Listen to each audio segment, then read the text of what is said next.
So good morning, Columbia. Oh my goodness, all those joining us today. I'm really excited to be in self-contemplation with you. I mean, the songs that Jesse sang, that first one totally woke me up. I had to really listen. And the second one said, stillness is the way. Isn't that it? We have to listen. Oh, Jesse, you're quite something. So yes, we get to be in self-contemplation together. And continue to address those basic principles of the science of mind and spirit teachings. In this, our month's theme, healthy, wealthy, and wise. I so love this teaching.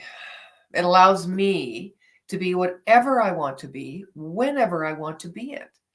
You know, it doesn't suggest that I become positive when I'm feeling negative, but it hands me a blend of scientifically proved practices buoyed up by spiritual principles and a universal natural law to use if I choose. Now, this teaching does not boast it is the only way, but it does state that there is a power for good in this universe, and we can use it if we choose to. So we join in spiritual community this morning to continue our understanding of how to mindfully use this power for good in the highest and best way for our lives, therefore producing goodness to benefit all. I truly believe we are moving in a time when we as people can only know ourselves as creation itself. No longer is there a God and I, but simply and truthfully, I am.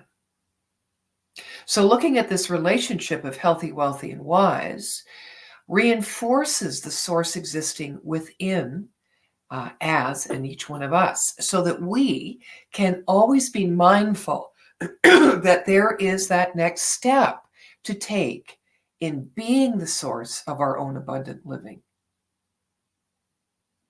Being the source of our own abundant living. So with this in mind today, we explore this idea of God's gold, meaning that what's good for the goose is good for the gander. There's only one of us. Or the highest and best for me is the highest and best for you. Now, this latter expression is taught in the science of mind philosophy as somewhat of an entry point to the end game, as it were, learning to be love through loving the self in this moment now. What we consider the highest and best for ourselves, of course, changes, like everything, as our awareness expands and our needs and ways of walking in the world shift. So we do the best we can with the awareness we have. The term highest and best assumes, in my mind, that the decisions made on behalf of ourselves are mindful ones, and therefore filled with the consideration and kindness as best as we know for others in our circle we consider family, knowing that a rippling effect throughout the cosmos is happening. Now, this is happening because there's both a mystical and a scientific rippling effect happening correspondingly manifest through our decisions. So what touches, moves, calls us forward affects all and is distributed equally to all. So God's gold is very simply our inherent nature, impelled by an infinite, intelligent, creative love, operating through a universal law of being in us, in which we have the freedom to think and choose to use this creative power for good.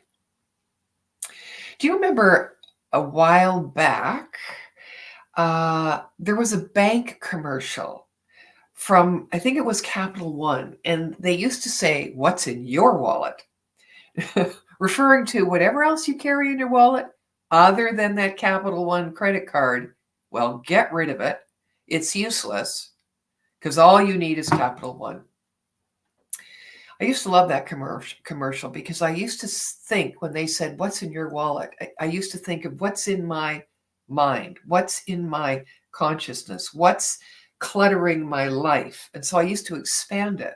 So metaphorically, for today, I'd like to use this idea, meaning what is the amount of currency or soul currency, or perhaps current of consciousness you carry in your everyday offerings of exchange with life, right? Because that's what we use money for. God in action for exchange. Because what it is will by law reproduce itself energetically all over the place and within the subjective mind, universal. Therefore, the one mind we use, the subjective mind of the individual, of the many. And it will continue on having this rippling effect in consciousness through all eternity. It's pretty big, eh? Don't feel drowned out by that responsibility. I know we don't go there immediately, but that is the truth, because there's only energy. Now, this ripple effect is based on the understanding that, of course, we're all connected, right? These connections stretch like an incredibly interwoven, complicated, complex tapestry. And each of us exists within this tapestry. Thoughts and actions are like stones dropped in that pond, and they create ripples that travel outward. Now, while we're not always conscious of the rippling effect that we create, I'm brought to the moment when I was having breakfast a couple of weeks ago, when it was still warm enough to go out in my nightgown and have coffee by the water. And I would watch this, I would say, young man, and he would throw those stones. You know how I used to do that when I was a kid. See how many rippling circles I could make. And he was excited. The more circles, the farther stretched his aim. You know, the more marks he hit, he was achieving, he was successful. I think everything we do and think affects the people in our lives, and their reactions in turn affect others. So yes, our choices have far-reaching consequences, and each of us carries with us the capacity to change the world in small ways, one circle at a time, for better or for worse. So we can use the principles of the rippling effect to magnify our actions and their effects, just by remembering that we are doing so. So the science behind the rippling effect has come from the field of quantum physics. You know, researchers have long understood that the basic building blocks of matter, the atom, could be broken down into its basic components. So you all know we have protons, neutrons, and electrons, right? But we've come to understand that these components are not absolute unto themselves, but can be broken down into even smaller particles called leptons and quarks, which in turn can be broken down even farther. So the theory is that when you go down far enough, there is no finite bit of matter. There is only energy. So since everything is energy, our thoughts can be used to interact with that energy to affect changes in our environment. Ergo, what's in your wallet? Is it the one card, God's gold? Or is there a mishmash of sundry stuff and other distractions?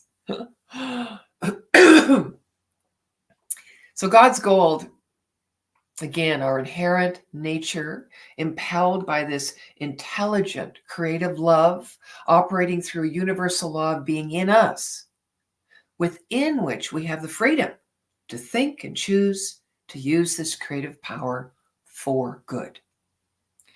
So when we understand the principle of the universal law of the one mind in action, we can have faith in its impersonal action and rely upon it by respecting its creative power. Just like conservationists or environmentalists respect the creative power of Mother Nature. Our reliance upon the natural environment is, I think, at the very least in our own minds, vital to our human survival, yes? Many choose to live off the grid. I often think if I was younger, that's where I'd be going. Now, maybe I do in mind when other people look at how I think, but I'm talking, of course, physically, right? Many choose to live off the grid. And mentally, I look at that as shifting the belief in my need to overuse and abuse the natural environment, right? To understand that a life without utilities or um, sundry stuff isn't so hard. If one chooses to apply best practices in relationship with the planet, life can be easier. So the planet, the natural environment, the natural spiritual laws of being, in relationship with the natural spiritual laws of being. And those of us who choose to live mindfully on this spiritual path, aligning with the spiritual laws of nature, are kind of like living off the grid, wouldn't you say? Our choices are in respect for the creative power of mind and how to use it. Because again, everything, our choice, has a rippling effect.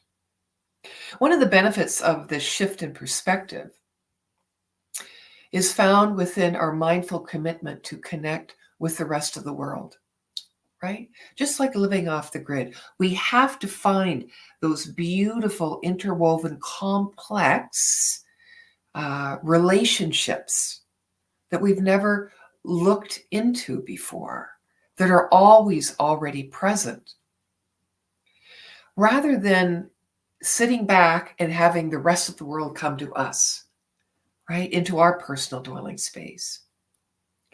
Another benefit of the shift of this perspective is the conscious growth towards living in alignment with our values, right? Not the world's values, but our values, as a part of a divine order and interdependent system. Grids are commonly known as infrastructures that connect us to the various utility networks that make our society what it is. Similarly, living off the grid, outside of race consciousness and societal norms, can connect us to the infinite creative intelligent power that is readily available to sustain our mental, emotional, and physical well-being. I think that ultimately in this mindful choice, we are creating a new foundational relationship with ourselves, which I like to call self-sustainability, self-responsibility, self-sufficiency, rather than adding to the dependency upon and subsequent depletion of man-made resources or others' energy resources for the attainment of our good. Here we're basically taking, as we shift this perspective to being self-sustaining, we're basically taking the leap of living with resources we now use and often take for granted to living as source, using our natural propensity to be the light unto ourselves and others, breaking free, as I said before, from those societal norms and that race consciousness, and obeying the perfect divine order of nature, both inside and out. Now, I know we all want to be independent and just taste that sweetness of freedom, but are we willing to become that self-responsible, self-sustainable individual to attain this aspiration? Well, if wishing made it so, we would all be healthy, wealthy, and wise. There's just such a profound awe and majesty found within the understanding and use of the divine universal law of mind. For life can only work through us and as us. And the law always obeys according to our command. But to make the process complete, we must do our part by believing and accepting, to act as if we already have that which we desire. It takes effort. It does, to switch and shift our perspective. But it's all on the part of the individual relative consciousness and ability to do so. Again, God does not know effort, right? The law doesn't know effort. It just acts according to our command. Isn't it remarkable? Just think about this for a moment. Isn't it remarkable? God obeys us. God responds to the imprint of the energy of our intentional or unintentional thought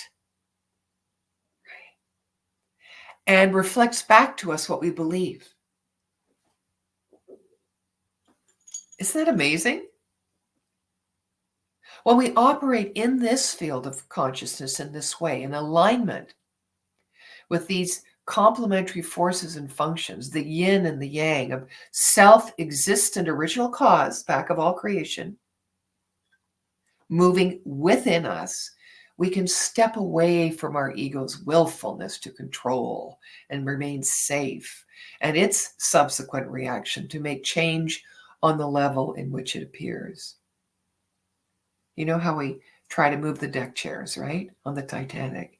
So instead, we can make that quantum leap by trusting our innate need to give and receive love, or be loved and be loved, to the operation of an immutable and an intelligent law to deliver love's promise. So how is it we adjust our aim so that we no longer expense time and effort and all the other stuff in our wallet? Or I like to think about it as replacing the target, right? Moving the deck chairs. How is it we adjust our aim, our perspective, so that we don't spend time out there, right? Choices to replace the target will ultimately create a world of boundaries and separation, because we can never find ourselves fully fulfilled in the thing, but only in the cause, back of the thing. You know, one of the ways to adjust our aim and get clear on what is for our highest and best is through self-honesty. Now, I know it's a challenging path, not because of our tendency towards omissions, justifications, denials, embellishments, right, as we grapple with our truth, but because there truly is no place to hide, no manner in which we can make ourselves so small that the love of life, of spirit, cannot make its way to bring us home to that truth of who we are. In this manner of speaking, we must traverse the limited beliefs that have kept us safe, or so we believe, in the darkness, and find its value. Find the value of the darkness so that we can be transformed into the beauty of our whole truth. Every day, and some nights in our dreams, we are at target practice, aren't we? Ever adjusting our aim or points of reference so that they may demonstrate as mindful living and loving. Each of us moving on the path of deepening our own spiritual practice, which opens us to that transformative power of love's vision to heal the unloved parts of ourselves and humanity. So consider for a moment an affirmation of one of my colleagues, Reverend Michelle Wadley. She says, love, or God, is all there is, and no one can harm me. Everyone is innocent, and the place in us that matters has never been hurt, harmed, or injured in any way. Now, this sentiment flows from spiritual truth. However, our acts of loving do not always embrace the spiritual truth within the situations of our lives, right?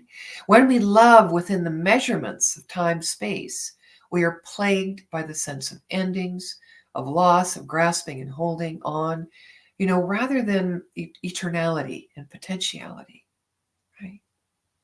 Dr. Holmes stated it's impossible for God to know comparisons. He said, love, by the very virtue of its nature, initiates our choices toward greater livingness, but will be but will be remained but an arrow shot off without the stability of its bow. But will be remained an arrow shot off without the stability of its bow, the far reaching of its tree branches without the grounding of its roots. Love, subjective in its desire, passion, and spontaneity, cannot be recognized, known, or experienced, built upon, or expanded without its impersonal creative process, the law of being. I took archery lessons many years ago, and I loved the intense mindfulness it took, right? To intentionally pull back the bow to create just the perfect amount of tension to make its mark on the target.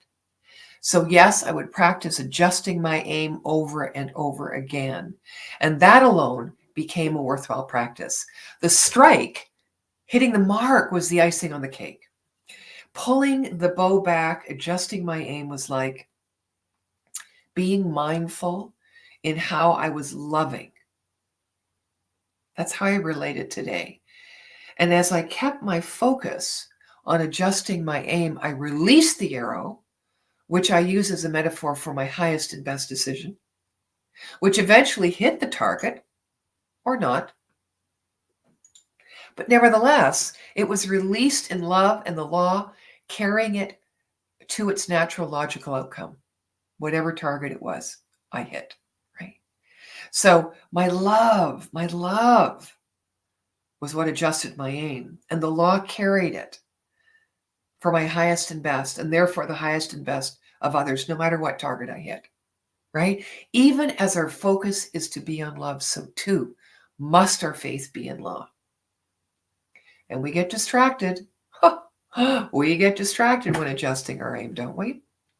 I've got 3 things I want to share with you. These are things that, for me, have distracted me as I have been growing in my own awareness and mindfulness of being love and loving myself, and therefore knowing that the law will manifest my highest and best.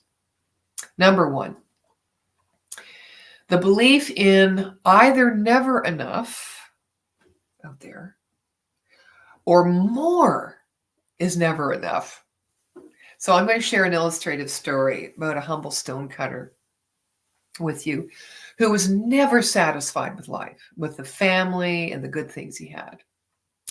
He wished he could be like the richest prince in the kingdom. So to his astonishment, he immediately became the prince. Now, relishing his newfound power and prestige, he gazed at the sun, noticing how large and powerful it was. And he wished he were the sun. And he became the sun at once. Well, when a cloud blocked his view of the earth, he wanted to be the large cloud, and he became it. And while enjoying his ability to cause rains all over the earth, he felt something push him, and it was the wind. And he wished to be the wind, and at once he became it. Soon, however, being the powerful wind was not enough for him.